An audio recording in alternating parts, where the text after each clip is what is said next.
ಸ್ವರ್ಣವಲ್ಲಿ ಶ್ರೀಗಳ ನೇತೃತ್ವದಲ್ಲಿ ಸಿರಿಸಿಯಲ್ಲಿ ಯಾವ ಥರ ಸಮಾವೇಶ ಇತ್ತು ಆ ಥರದ ಸಮಾವೇಶ ಅದು ಮುಂದಿನ ಭಾಗದಲ್ಲಿ ಮೊದಲು ಜನಜಾಗೃತಿ ಮಾಡುವಂಥದ್ದು ಅವಶ್ಯಕತೆ ಇದೆ. ಆ ಜನಜಾಗೃತಿಯನ್ನು ಮಾಡಿ ಅವಶ್ಯಕತೆ ಬಿದ್ದರೆ ಅದಕ್ಕಿಂತ ದೊಡ್ಡ ಸಮಾವೇಶವನ್ನು ನಾವು ಹಾವೇರಿಯಲ್ಲೇ ಮಾಡ್ತೀವಿ.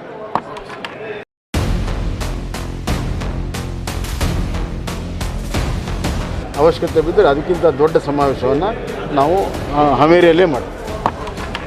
ಅವಶ್ಯಕತೆ ಬಿದ್ದರೆ ಅದಕ್ಕಿಂತ ದೊಡ್ಡ ಸಮಾವೇಶವನ್ನು ನಾವು ಹಾವೇರಿಯಲ್ಲೇ ಮಾಡ್ತೀವಿ.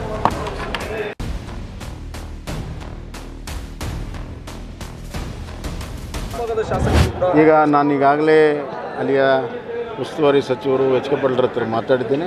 ಅಲ್ಲಿ ಶಾಸಕರು, ಅಲ್ಲಿಯ ಮತ್ತು ಸಂಸತ್ ಸದಸ್ಯರು ಮತ್ತು ಅಲ್ಲಿ ಎಲ್ಲ ಜನರ ಒಂದು ಬೆಂಬಲವನ್ನು ಕೂಡ ಇದಕ್ಕೆ ಪಡ್ಕೊಳ್ತೀವಿ. ಒಂದು ದೊಡ್ಡ ಜನ ಆಂದೋಲನ ಮುಂದಿನ ದಿನಗಳಲ್ಲಿ ಇದನ್ನು ಮಾಡಿ ಇದನ್ನು ಅಂತಿಮವಾಗಿ ನಮ್ಮ ಗುರಿ ಇಷ್ಟೇ. ಯಾರು ವಿರೋಧವೂ ಅಲ್ಲ, ನಾನು ಈಗಾಗಲೇ ಹೇಳ್ದಂಗೆ ಯಾರು ವಿರೋಧವೂ ಅಲ್ಲ ಅಥವಾ ಯಾರು ವಿರೋಧ ಮಾಡ್ತಾರಂತೂ ಅಲ್ಲ. ಇದು ನಮ್ಮ ಬದುಕಿನ ಪ್ರಶ್ನೆ ಇದೆ, ನಮ್ಮ ಮಕ್ಕಳ ಭವಿಷ್ಯ ಪ್ರಶ್ನೆ ಇದೆ, ನಮ್ಮ ಉಳುವಿನ ಪ್ರಶ್ನೆ ಇದೆ. ಹೀಗಾಗಿ ನಮ್ಮ ಬದುಕಿಗಾಗಿ, ನಮ್ಮ ಬದುಕುವ ಹಕ್ಕಿಗಾಗಿ, ನಮ್ಮ ನೀರಿನ ಹಕ್ಕಿಗಾಗಿ ನಮ್ಮ ಹೋರಾಟವನ್ನು ಮಾಡ್ತೀವಿ. ಸ್ವರ್ಣವಲ್ಲಿ ಶ್ರೀಗಳ ನೇತೃತ್ವದಲ್ಲಿ ಸಿರಿಸಿಯಲ್ಲಿ ಯಾವ ಥರ ಸಮಾವೇಶ ಇತ್ತು ಆ ಥರದ ಸಮಾವೇಶ ಅದು ಮುಂದಿನ ಭಾಗದಲ್ಲಿ ಮೊದಲು ಜನಜಾಗೃತಿ ಮಾಡುವಂಥದ್ದು ಅವಶ್ಯಕತೆ ಇದೆ.